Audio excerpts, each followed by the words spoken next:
Good morning po mga kapatid. Ah, Magandang araw po sa lahat. Anumang oras po nakakarating or makakarating sa inyo pong mga kinalalagyan. Ang video po na ito.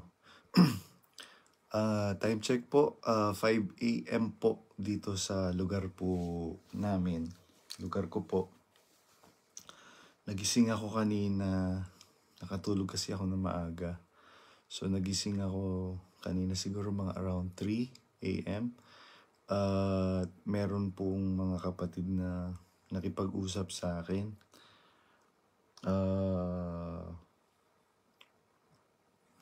Regarding sa mga issues ngayon na nangyayari sa iglesia. Meron akong isang nakausap na ganyan din po ang ginawa. Meron lang po akong nilike na photo nung kapatid na nandoon po yung kapatid na kausap ko kanina. So ayun, kinaracter assassinate na po siya. So ganun po pala ang impact ko mga kapatid sa mga kapatid ngayon. Lalo na sa pamunuan ni Daniel Rason. Ganun po katindi yung impact ko mga kapatid. Magla-like lang po ako. Yung nilike kong photo ng kapatid ika-character assassinate na po mga kapatid. So napakabalintuna nitong pamumuno ni Daniel Rason.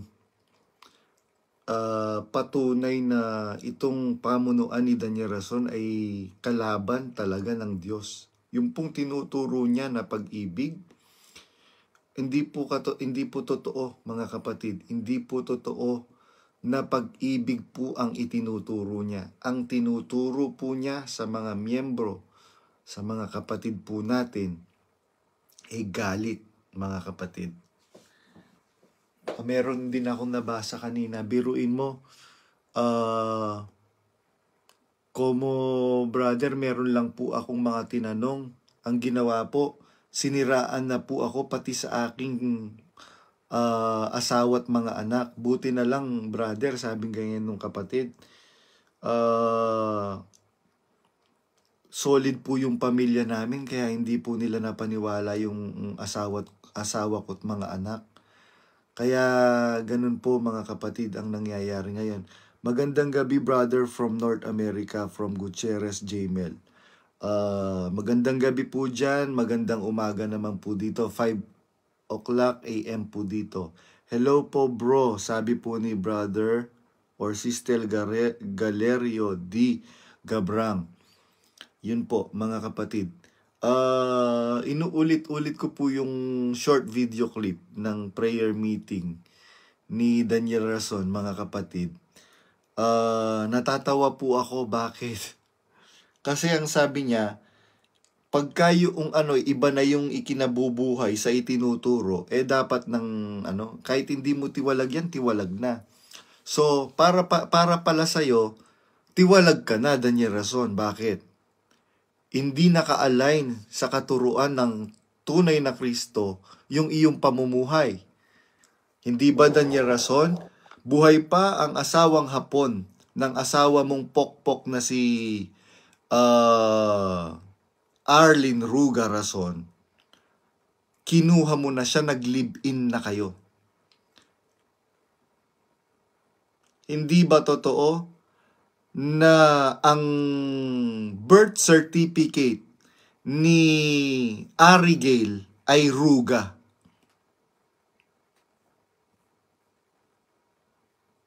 At merong kayong kinausap na kapatid para doktorin yung kanyang passport na maging Rason. Sige, patunayan nyo ngayon na nagsisinungaling ako. At papatunayan ko sa inyo, mga kapatid. Meron akong tatawagang kapatid, papaakyatin ko dito sa live ko para sumabog yung tumbong ni Daniel Rason, mga kapatid. Kailangan pong gibain niyang na yan. Unang-una, homewrecker po yan mga kapatid. At sinabi ng Diyos sa Biblia na nakasulat sa Apokalipsis 18:4, magsilabas kayo sa kanya, bayan ko, upang wag kayong madamay sa kanyang mga kasalanan at upang wag kayong mga kabahagi sa kanyang mga salot. Pag hindi po kayo umalis sa kanya, mga kapatid, diyan sa pamunuan ni Daniel Rason, madadamay kayo sa kanyang mga kasalanan. Hindi ba totoo, Daniel Rason, na ikalawang katiwa-tiwalag ay yung iyong tatay na babaero hanggang ngayon nang bababae pa? Yun ba yung mga paninira? Sasabihin mo, makikinig ka ng mga chismis-chismis dyan ano ngayon kung malaman mo na merong ginagawang masama? Hindi ka ba nag-iisip nun? Daniel Rason, anong sasabihin mong ano ngayon kung malaman mo na masama si ganito, masama si ganon? Ibig sabihin ba, mabuti ka na? Unang-una, hindi ko sinasabing mabuti ako. Kayo ang nagsasabing mabuti kayo, Daniel Rason. Diba? Kaya nga sinasabi nyo sa akin, sinasabi nyo sa mga kapatid na i-block ako dahil nagsasalita ako ng laban sa aral at nagsasalita ako ng laban sa mga ngaral. At wala naman kayo mapatunayan na nagsasalita ako ng laban sa aral. Dahil wala kayo kahit kailanman mapapatunayan na nagsasalita ako ng laban sa aral. At wala kayong mapapatunayan kahit kailan na nagsasalita ako ng laban sa mga ngaral dahil ang mga ngaral ko ay si Kristo. Hindi ikaw yun, Daniel Rason. Dahil kalaban ka ni Kristo. Marami kang biro mo. Saan ka makakakita na nagturo ang Panginoong Jesucristo o ginawa ng Panginoong Jesucristo na dibating walang kibuan? Nung mag-ayuno ang Panginoong Jesucristo sa ilang, di ba tinutokso siya ng demonyo? Gawin mong tinapay ang batong ito, sabi ng demonyo. Nasusulat, sabi ng Panginoong Jesucristo, hindi sa tinapay lang nabubuhay ang tao. Kaya ikaw, Daniel Rason, napakabobo mo sa Biblia. Nag-ayuno ang Panginoong Jesucristo, hindi siya kumain. Tandaan mo yan, Daniel Rason. Nag-ayuno si Moises, hindi siya kumain ni hindi uminom. Matakaw ka lang kasi, Daniel Rason, kaya hindi mo kayang gawin na mag-ayuno na hindi kumakain. Kaya ang ayuno mo, pwedeng kumain. Kaya tignan mo, bundat na yung tiyan mo. Hindi ba totoo na ikatlong katiwa-tiwalag ay yung kapatid mo na si Elijan Rason? Hindi ba totoo? Bakit? Alam mo yan na nag-drug addict yung kapatid mo na yan. At alam mo rin, Daniel Rason, na ng babae din siya. At alam mo din na nagkasino din siya. Yung ba'y mga kasinungalingan, mga kapatid? Di pamalian nila na nagsisinungaling ako at papatunayan ko, mga kapatid. Papatunayan ko sa inyong lahat sa harap ng kapatiran na nagsasabi ako ng katotohanan. Hindi ba totoo, Daniel Rason, ang ikaapat na katiwa-tiwalag, iyong asawa mo, napokpok na si Arlene Ruga Rason, nabuhay pa yung kanyang asawang Hapon, na tatay ni Ari Gil Rason,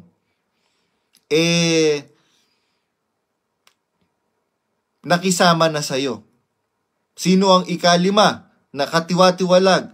Yang anak mong junior, si Daniel Rason Jr., hindi ba rape ang ginawa mo kay Ramon Espanyol, na anak ni Brad Romy at Neddy Espanyol?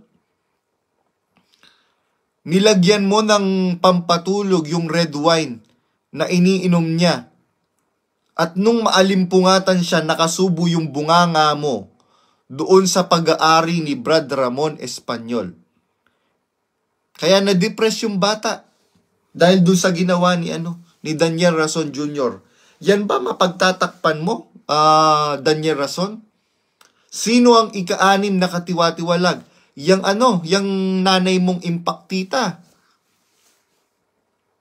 Bakit? Napakaraming pinatisod na mga kapatid. Hindi ba totoo? Kaya nagkaroon, nag-early retirement si Sis Luz. Kaya tignan nyo mga kapatid, si Sis Luz ngayon, kung ano-ano na lang ang inaano niya, nila-live niya, tinatapik niya sa live niya. Nandyan na yung pechay, nandyan na yung kamyas, etc. Kung ano-ano na lang. Alam niyo po ba bakit po siya nag-early retirement? Dahil po pinag-initan po siya ng impaktang nanay ni Daniel Rason. Ito namang si Daniel Rason, masyadong makananay, masyadong mama's boy. Bro, may share ko lang sa'yo, noong 2022 po, kakatapos lang ng pandemic sa GC namin, sa lokal, yung mga ibang kapatid ang humihingi ng Zoom link sa GC. Automatic, bibigyan ng Zoom link. Pero pag ako ang humingi sa GC, namin deny lang mga worker at DS sa chat ko. Di pinapansin, dapat daw pumunta daw ako ng lokal para makapakinig daw ako. Good morning bro, sabi ni Sis Janet Cisneros.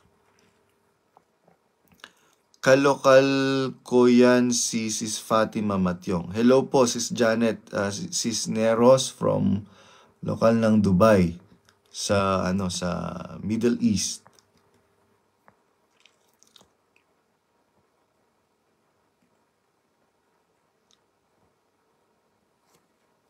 Yun po, good AM, sabi ni 1010 Lab, Sis 1010 Lab.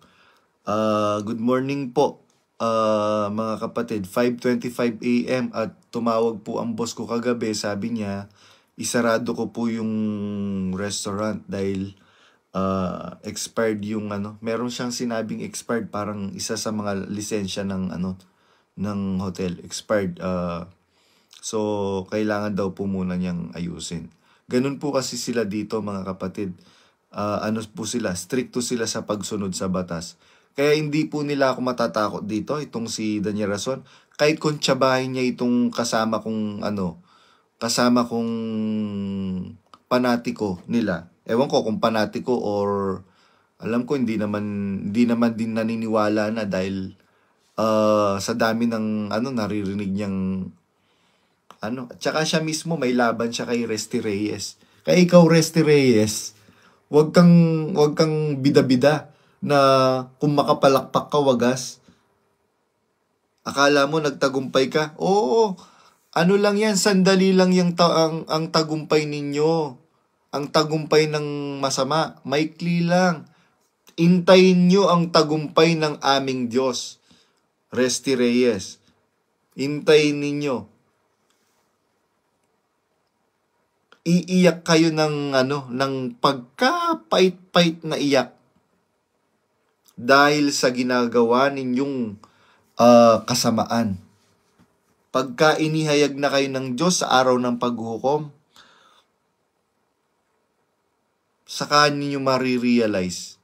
Sa bagay, itong mga to, kasi kung meron kang takot sa Diyos, hindi mo gagawin na magiging maingat ka. Hindi mo gagalawin yung pera ng hindi mo pag-aari. Nanlamig ako bro nung nakita ko sa friend yung Lyongoy, lalo na nung pinarada na yung standing niya at nung inilawan habang umaawit. Salamat talaga at nalabas ako. Pagbati po ng tunay na pag-ibig at kapayapaan mula sa tunay na Diyos. Amen. Sabi po ni Brother Ronnie Keypoint del Rosario. Kaya ganun po mga kapatid, magising na po kayo mga kapatid sa katotohanan. Kagaya nung sinasabi ni Daniel Rason na Bakit ko pa dudumihan ang aking kamay na ititiwalag yung ano na yan? Hindi nga po mabanggit yung pangalan ko eh. Kasi pag binanggit ang pangalan ko, mas lalong maraming kapatid na magkakaroon ng interes. Lalo na sa mga dinistinuhan kong mga lokal, mga kapatid na dinistinuhan kong lokal, mahal ako. Bakit? Nakita po nila eh, kung papaano yung nakita kong paglingap kay Brother Eli sa mga kapatid, ganyan po ang ginagawa ko sa mga dinidistinuhan kong lokal. Alam niyo po ba, during the pandemic, meron akong destinong lokal, 2.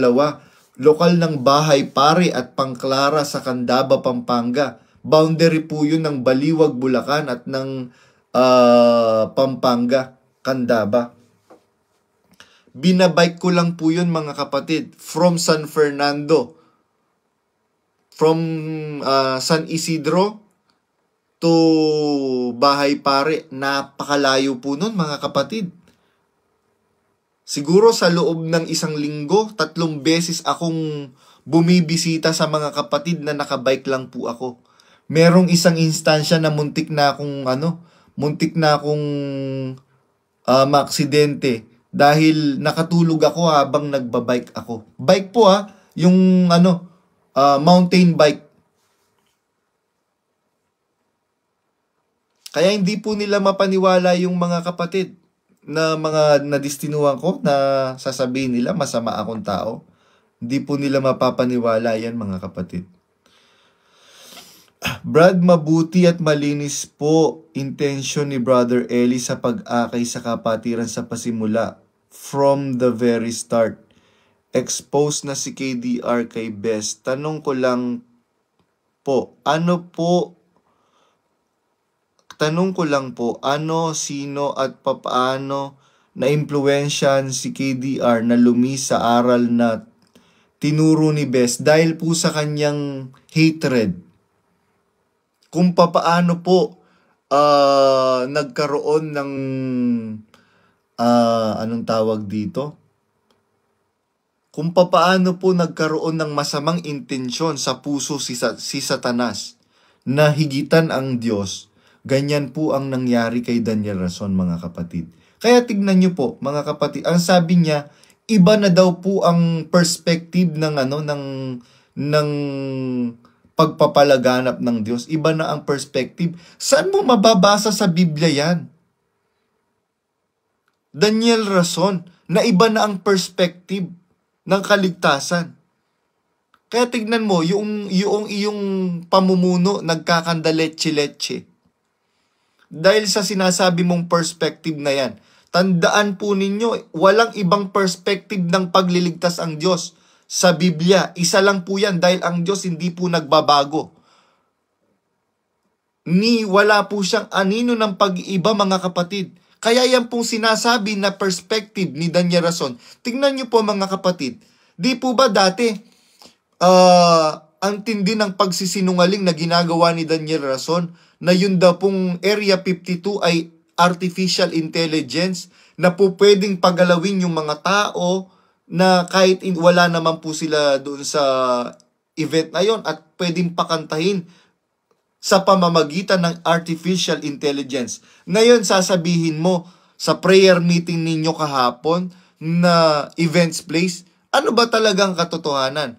Kaya alam mo, pagka napunta ka, dinala ka sa korte, Daniel Rason, nilagay ka sa witness stand, kulong ka kaagad.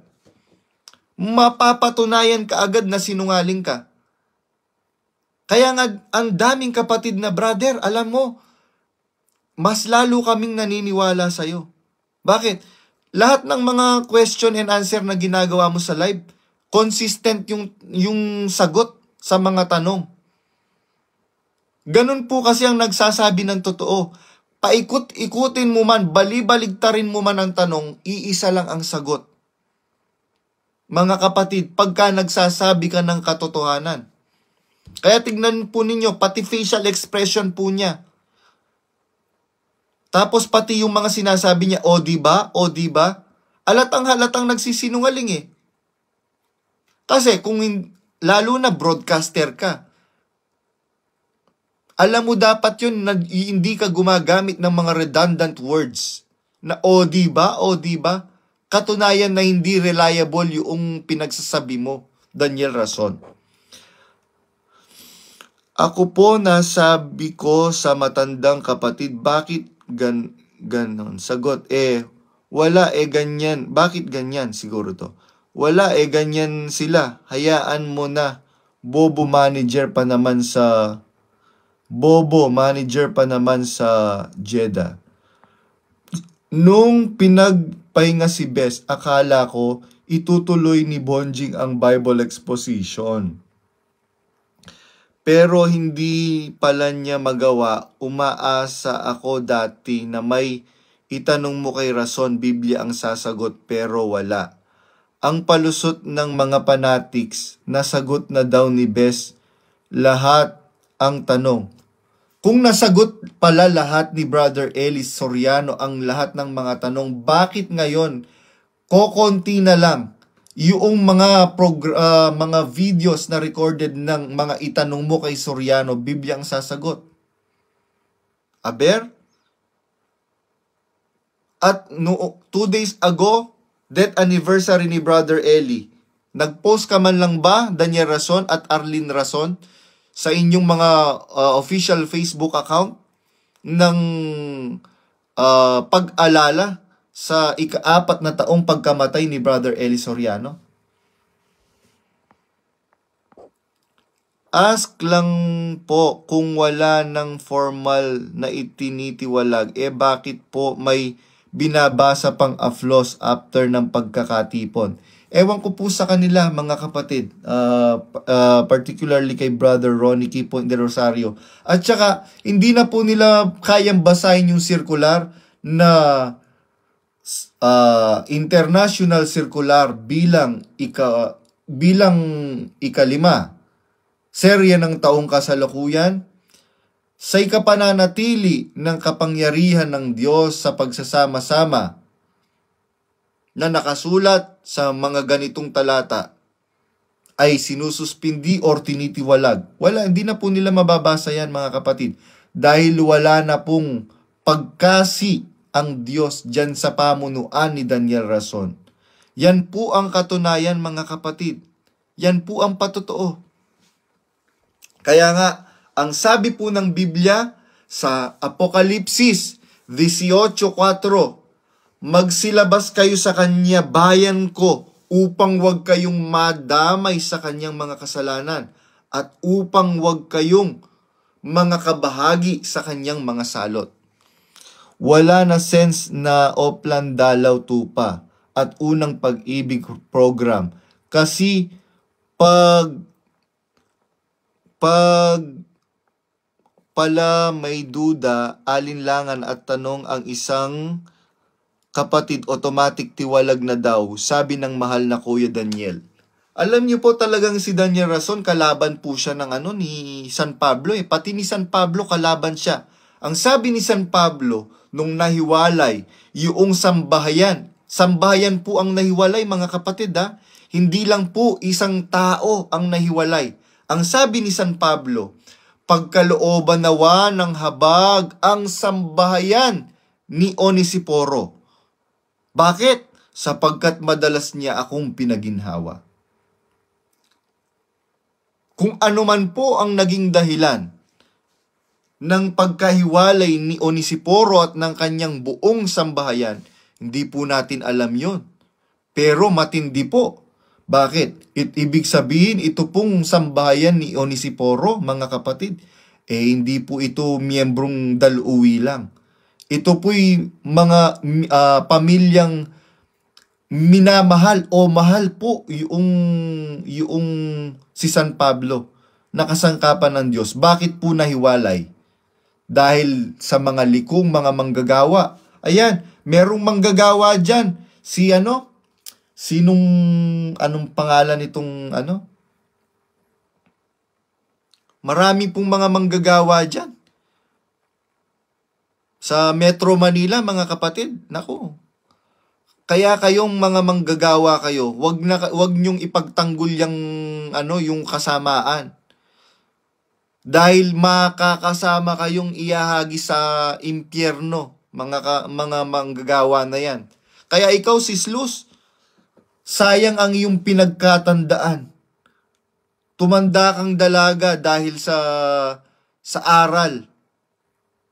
Biro mo, pinagtatawanan ka ng royal family at saka ng mga KNP. Ang tanda-tanda mo na daw, lumalandi ka pa. Hindi ba totoo na sinama mo si Brad Erwin? Kabatch ko yun sa seminar. Halos kaidaran ko yun. Pinagpapaalam mo kay Brad Eli.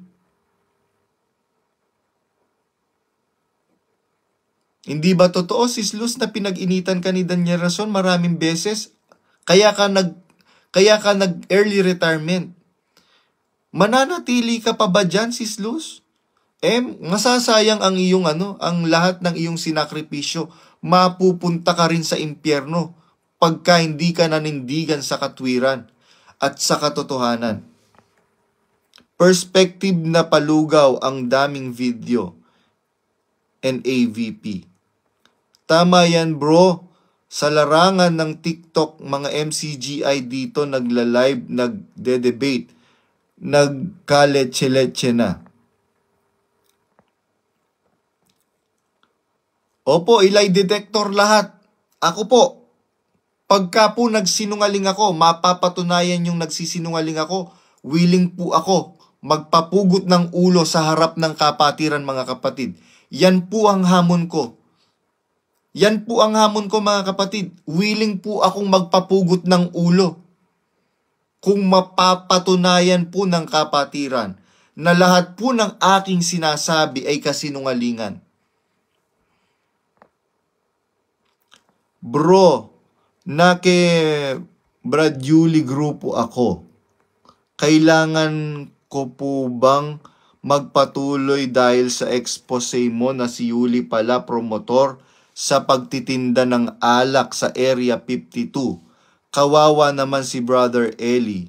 Ayaw naman magsalita ni Yuli. Chismis lang daw yan. Alam ko naman nagsasabi ka ng totoo. Tanungin niyo po siya. Ano ang relasyon nila ni Brad Eli? Kaya yung Yuli na yan, sinungaling din yan, mga kapatid. Sinungaling din po yan. Sige, patunayan mo, Ulysses Villamin, na nagsasabi ka ng totoo. Diba sinabi ko naman sa'yo, wala akong pakialam kung ano ang relasyon nyo ni Brad Eli. Basta isang alam ko. Marami akong naging mabuti akong tao dahil sa pangangaral ni Brad Eli. Kung ano man yung hindi ko alam regarding kay Brad Eli. Akala mo hindi ko alam yun, Yuli? Tapos ngayon magbabangong puri ka?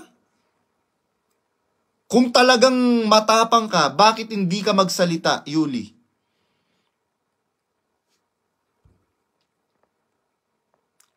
Dati siyang teacher sa isang sikat na universidad sa Mendiola. Sabi niya noon, kapag ang teacher ay magpatanong, malito. Sabi niya, pagka ang teacher hindi marunong magpatanong, bobong teacher yon. Ngayon, sa kanya umaakma mga sinasabi niya noon, siya ngayon ang bobo. Totoo po yun. Sinabi niya yon. Sabi niya, pagka ang teacher ayaw magpatanong, bobong teacher yon. Dahil hindi niya masasagot yung mga tanong ng mga estudyante niya. Ikaw yun, Daniel Rason. Napakabobo mo. Bakit ayaw mong magpatanong? Samantalang nakasulat sa Biblia, magtanong kayo sa mga saserdote tungkol sa mga kautusan. Kaya nga nagkaroon ng itanong mo kay Soriano Ipagtanong ninyo ang mga dating landas. Magsilakad kayo roon. Kaya nagkaroon nga ng itanong mo kay Soriano na program Ang bobo mo, Daniel Rason. Mukhang di talaga siya nahapis at nalungkot sa itsura ni KDR po, plastic po yung pag-iyak niya. Plastic naman po talaga yan eh. Sana basahin mo itong comment, sabi ni Lexi Hall.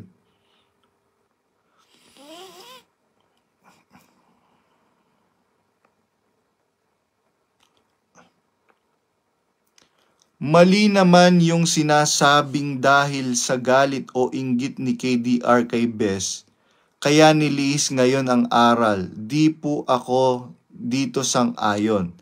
Ito po ang nakikita ko. Dahil sa hindi kaya ni KDR mangaral at humarap ng personal sa labas o sa public, gaya dati ng mga programang ang dating daan o itanong mo kay Soriano. Ang ginawa ni KDR ay nagpa-MCGI Cares, concerts, UNTV Cup, etc. Okay naman yung MCGI Cares kasi madami talagang natutulungan at talaga namang dapat i-implement kung ano ang aral at dapat isabuhay. Kaso, ginagawang palusot na lang yung implementation era para makaiwas sa mga live na Bible Expo at pamamahayag dahil nga sa incapable si KDR sa pangangaral unlike Bes. Yan naman ang totoo, sabi ni Lexi Hull. Sa aral daw po tumingin, wag sa mga kasalanan ng royal family. Unang-una, mga kapatid, ang sabi po ni San Pablo, sa amin mga tuto kayo na wag magsihigit sa nasusulat. So, sabi ni San Pablo, sila po they are living by example. Paano po tayo titingin sa aral kung ito mismong nangangaral sinungaling? Konsentidor ng kasamaan. Pamilya niya mismo, hindi niya makastigo. Mga kapatid. Ganun lang po yun eh. Hindi po pwede na tayo ay maging ganyan po ang ating mga pananaw na sa aral daw po tumingin. Huwag sa kasalanan ng royal family.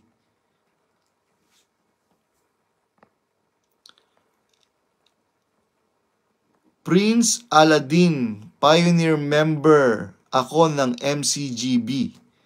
Kaisa ako ni Yuli sa pagbuo ng MCGB na yan. Manggagamit din yan. Ingat ka dyan. Kaisa lang yan ni KDR sa pananahimik dahil may natanggap din yan na pakinabang. Yun po mga kapatid. Kaya nga yung mga nagsasabi na meron daw akong natanggap kay Brother Eli, etc. etc. Kaya iniiwasan ko yung mga issue regarding kay Brother Eli, yung mga tanong regarding kay Brother Eli, nabubwisit yung ibang mga nagtatanong. Pagka ang sagot ko, patay na yung tao. Patay na po talaga yung tao. Hindi na po natin po pwedeng pasagutin. Yung buhay, yun po yung tanongin nyo, si Ulysses. Kung anong relasyon nila ni Brother Eli Soriano. Pero as for me, isang bagay ang nalalaman ko. Dati akong bulag. Pero dahil dito sa sinasabi nilang masamang tao, maraming naging pagbabago sa buhay ko. Yun lang po ang masasabi ko. Wala naman pong kailangan pang patunayan, mga kapatid. Dahil kung papaanong pinasama nila ang Panginoong Jesucristo, kung papaanong pinasama nila si Jeremias, ganun po talaga eh. Kaya lang itong si Ulysses, wala ring bayag. Parang si Daniel, pareho lang sila ni Daniel, walang bayag. Didemanda mo ako, Daniel Rason, go ahead, sampahan mo ako ng katutak na demanda. Go ahead. Kala mo natatakot ako sa'yo? Hindi ako natatakot kung papaanong hindi natakot ang aking Kristo. ganon din hindi ako natatakot sa iyo, Daniel Rason. Ang sabi ng aking Panginoong Jesucristo, ang alipin ay hindi lalong dakila kaysa kanyang Panginoon. Kung ako kanilang pinag-usig, kayo man ay pag-uusigin din. Kaya ganyan, mga kapatid, ang nangyayari ngayon. Diyan sa MCGI, langkay-langkay ang mga umaalis dyan. Bakit sila umaalis? Dahil ba gusto nilang magpakasama? Dahil ba gusto nilang hindi nila matiis yung magaling na aral? Hindi. Hindi nila matiis yung mga maling aral na itinuturo ni Daniel Rason. Ang sabi ng Biblia sa Mateo 6.1, iko-correct ko lang, yung nag-comment kanina si Lexi Hull, hindi ko alam kung lalaki o babae itong si Lexi Hull na to. Yung MCGI Cares daw, wala naman daw masama doon. Masama yon, brother. Maling-mali yon. Bakit? Ang sabi ng Biblia sa Mateo 6.1 hanggang 2, ang sabi ng Biblia, mga kapatid,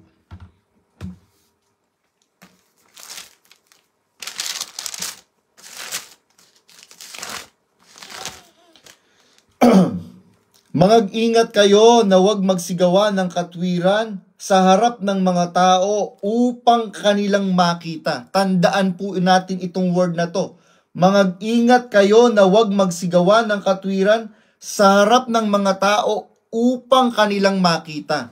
Iba po yung nakikita ng mga tao at ipinakikita sa mga tao. Tandaan po ninyo, mga kapatid, maging matalino po tayo. Dahil ang salita po ng Diyos sa Biblia, napakaingat. Maingat po ang mga author ng Biblia sa paggamit nila ng mga salita. Iba po yung ipinakikita sa nakikita. Tandaan po natin yon. Yung nakikita, ginagawa po yun without the intent to be seen by people. Yung pong ipinakikita, it's a simple word for show off. Ano po sabi ng Biblia, itutuloy po natin. Mag-ingat kayo na magsigawa ng katwiran sa harap ng mga tao upang kanilang makita. Sa ibang paraan ay wala kayong ganti sa inyong Ama na nasa langit.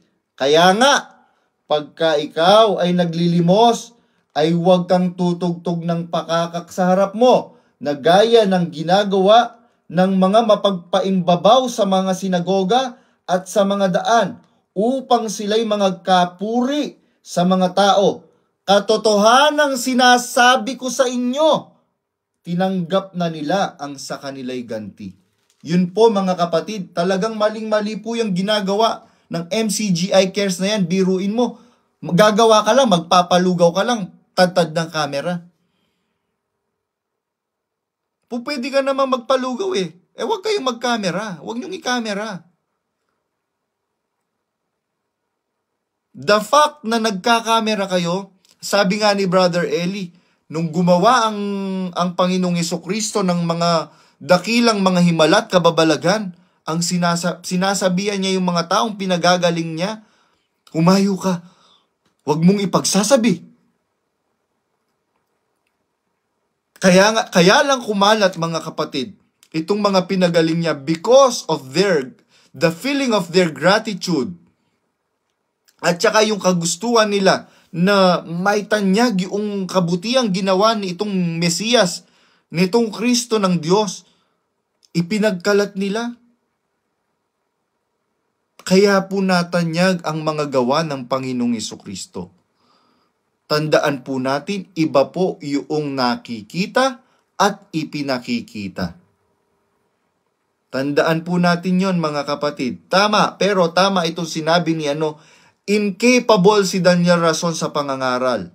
Totoo po yan, mga kapatid. Si Daniel Rason is incapable of preaching the Word of God. Katunayan, tingnan nyo po sa mga pagkakatipon. Iilang talata lang paulit-ulit. Kaya itong si Brad Rodel,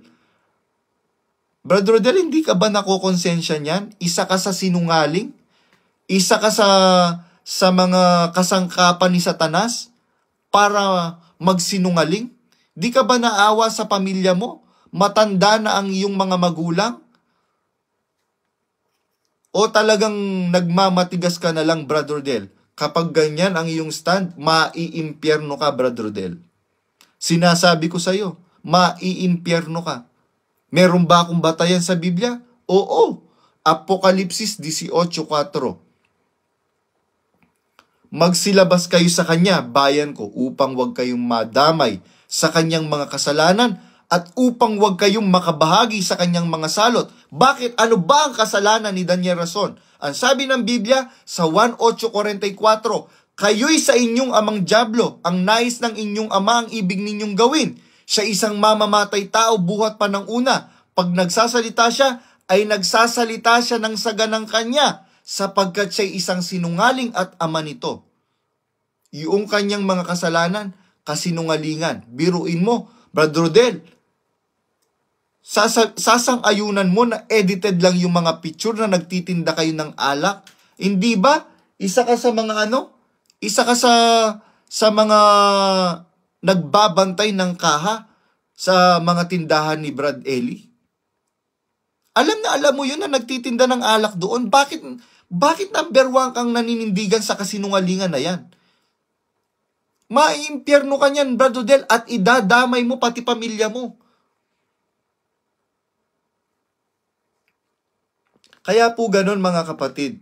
Ngayon, kaya ako nag-live ngayon, 5 a.m. ako nag-start ng mag-live.